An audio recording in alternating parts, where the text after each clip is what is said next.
Le festival touche à sa fin ici à Cannes, 11 jours de cinéma et de glamour, et on commence cette émission avec les plus beaux moments sur le tapis rouge.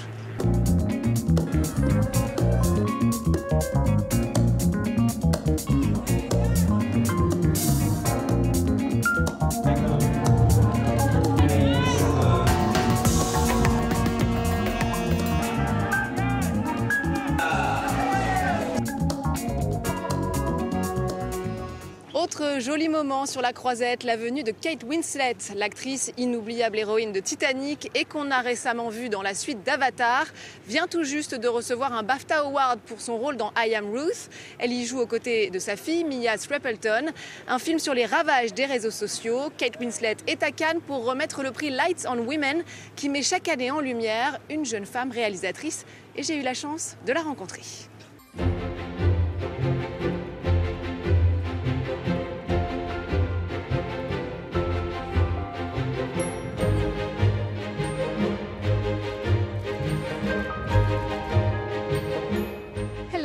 Bonsoir Kate Winslet, enchantée de vous rencontrer. Pourquoi ce prix de Lights on Women est si important? C'est très important car c'est un événement unique qui rassemble des réalisatrices et ça n'arrive pas souvent de pouvoir partager ainsi cet espace de créativité, d'être parmi ses pairs, de parler de ses expériences et des difficultés rencontrées. C'est énormément de travail de faire un court-métrage. Et c'est juste merveilleux de voir la joie que ces femmes dégagent, l'énergie aussi. Elles se soutiennent les unes les autres avec leur enthousiasme. Et c'est donc très spécial de faire partie de cet événement. Cette année à Cannes, il y a un nombre record de réalisatrices en compétition pour la Palme d'Or. Est-ce que le monde du cinéma progresse? Je pense que clairement oui. Peut-être pas autant qu'il le pourrait. Il y a encore beaucoup de chemin à parcourir et nous devons faire beaucoup plus pour changer les mentalités. Mais plus il y a de réalisatrices, plus il y aura de femmes qui suivront leur exemple. C'est très palpitant. Je pense que les choses sont en train de bouger, doucement mais sûrement. C'est tellement différent d'il y a 10, 15 ou 20 ans. Quand j'ai fait mon premier film, il y a 30 ans, on n'entendait jamais parler de femmes réalisatrices. Donc oui, les choses changent. 21 films sont en lice pour la Palme d'Or. Ils seront départagés par le jury de Ruben Östlund. Chacun, on imagine, va tenter de défendre ses positions, comme sur un jeu d'échecs. À quelques heures de la remise de la Palme d'Or, nous sommes allés sonder les critiques et les festivaliers.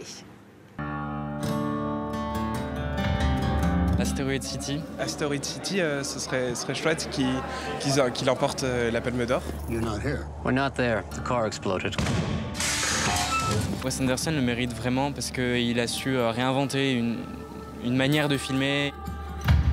Anatomie d'une chute de Justine Triet. This is the film that is quite unusual. C'est Monster qui est le plus enclin à devenir la Palme d'Or. Monster was my favorite. It's kind of like a Rashomon type take. Moi, j'ai beaucoup apprécié le film Firebrand, donc film brésilien. Where is it?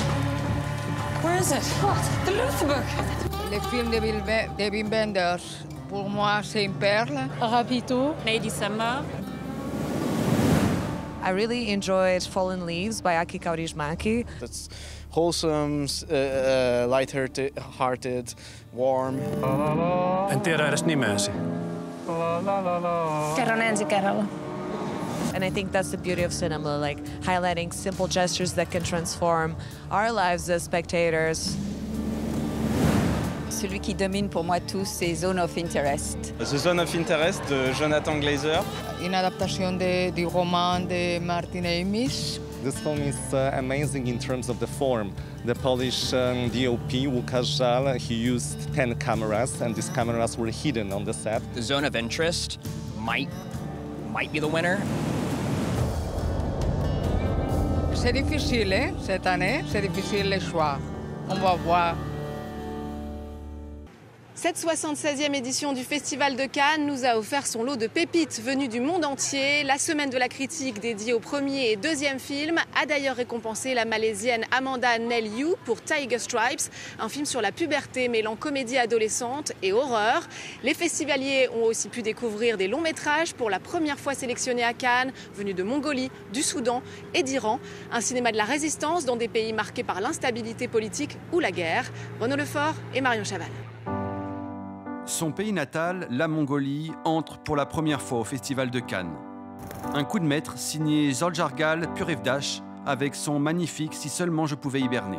Ulzi, un adolescent d'un quartier défavorisé d'Oulan-Bator, doit subvenir seul aux besoins de sa famille.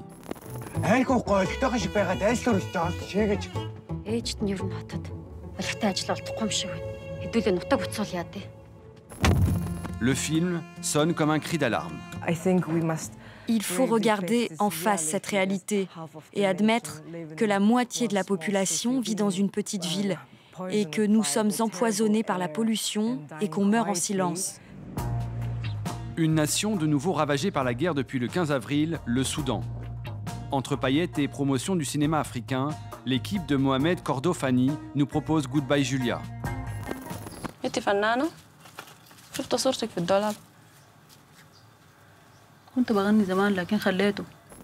Goodbye Julia n'est pas un récit politique, mais la rencontre de Mona, musulmane, et Julia, chrétienne, traversée par les maux du Soudan.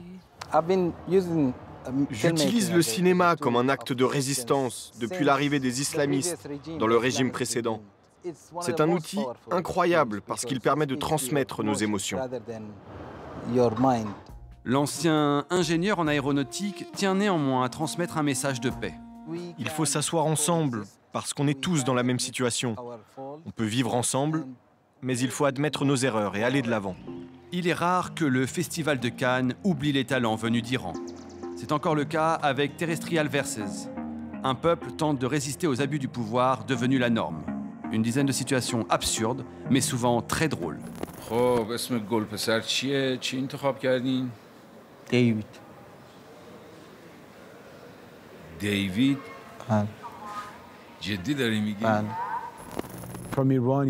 D'Iran, les téléspectateurs occidentaux ne voient que des films tristes. On ne voulait pas reproduire ces situations et évoquer les mêmes problèmes. Un succès inattendu pour les deux amis, fiers de leurs compatriotes après 8 mois de révolte.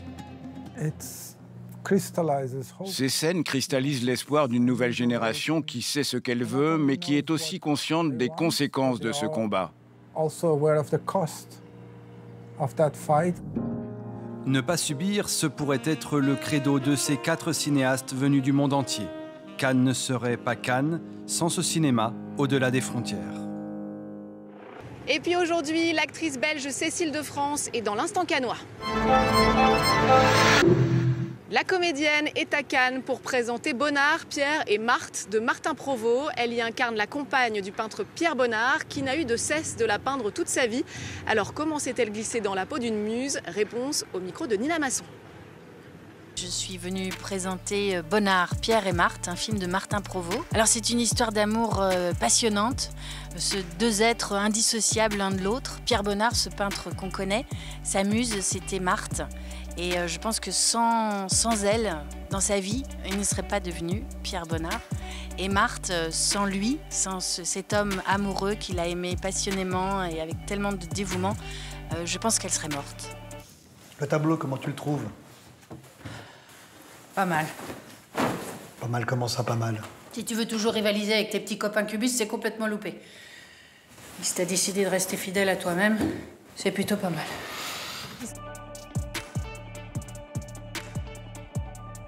C'est vrai que quand on collabore avec des réalisateurs et des réalisatrices, on a un peu la sensation effectivement d'être une muse le temps d'un tournage. Et moi, c'est une sensation que j'aime beaucoup, d'être au service en fait d'un univers, d'un artiste que je respecte, que j'admire, et d'être là pour raconter une histoire avec lui ou avec elle. J'ose pas trop dire, mais bon. Peut-être Cédric Clapiche, peut-être Xavier Giannoli. J'espère qu'ils me considèrent un petit peu comme une de leurs muses. Alors moi, je ne me considère pas du tout comme une militante. Je crois beaucoup en la puissance émotionnelle de l'être humain, au cerveau émotionnel. C'est-à-dire que nous, à travers les choix de nos personnages, le choix des films qu'on défend, pour lesquels on se bat, on envoie des messages aux gens, à l'opinion publique, puisque finalement, on a aussi cette fonction-là de faire réfléchir, mais c'est surtout par l'émotion, je pense qu'on peut bouger les choses. Ce festival de Cannes représente d'abord plein de souvenirs merveilleux, des moments incroyables, que ce soit la montée des marches, que ce soit la rencontre avec des gens fascinants que vous avez l'occasion de croiser dans un ascenseur ou dans un escalier.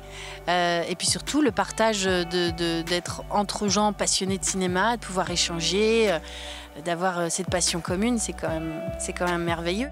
On passe à notre fenêtre sur Cannes.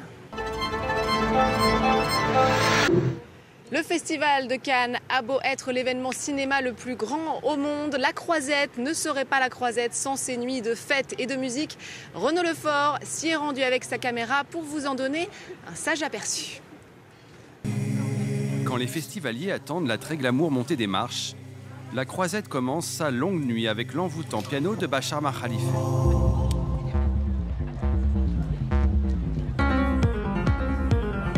Le multi-instrumentiste franco-libanais signe la bande originale du film Banel et Adama de Ramata Toulaïsi et nous en livre quelques secrets. Elle m'a parlé de son film qui allait être tourné dans la région du Fouta au Sénégal. Elle m'a parlé du sable, du vent. Ce film, c'est une histoire d'amour. J'ai imaginé la musique assez minimaliste avec un piano et une contrebasse et des cordes, et un peu de percussion et de la voix. Et il s'agissait de rendre compte de toutes ces sensations. On avait envie de venir l'écouter, voilà, faire une pause dans le Festival de Cannes. J'avais déjà vu Bachar en concert, donc j'ai profité de l'occasion pour le revoir. Arriver à avoir des beats de musique électronique avec de l'acoustique, c'est vraiment magique. Les quelques balades sur la plage en fin de journée contrastent avec la folie de la nuit. Entre soulagement d'entrer en soirée et fête inaccessible, même pour l'une des coqueluches du cinéma français, Romain Duris. Devant Eva Longoria, Nabila ou encore le mannequin Irina Shayk, le rappeur Burna Boy enflamme la soirée avant de laisser les platines à Bob Sinclair. La nuit n'est peut-être que la paupière du jour et certains auront bien du mal à les ouvrir pour la première projection du matin. C'est presque la fin du festival. Samedi soir, ne ratez pas notre émission spéciale cérémonie de clôture. Nous reviendrons sur les temps forts de cette 76e édition et bien sûr sur l'annonce du palmarès et de la Palme d'Or. En attendant, on se quitte avec le film qui clôt ce festival, Élémentaire, le long métrage d'animation Pixar présenté hors compétition. Je vous laisse découvrir et vous dis à très vite. J'ai essayé d'être à la hauteur de mon père, mais je ne me suis jamais demandé ce que je rêvais de faire.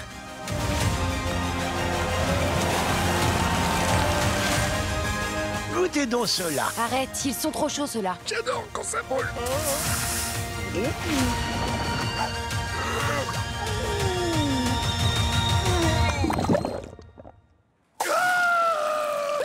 Tu vois? Il adore ça.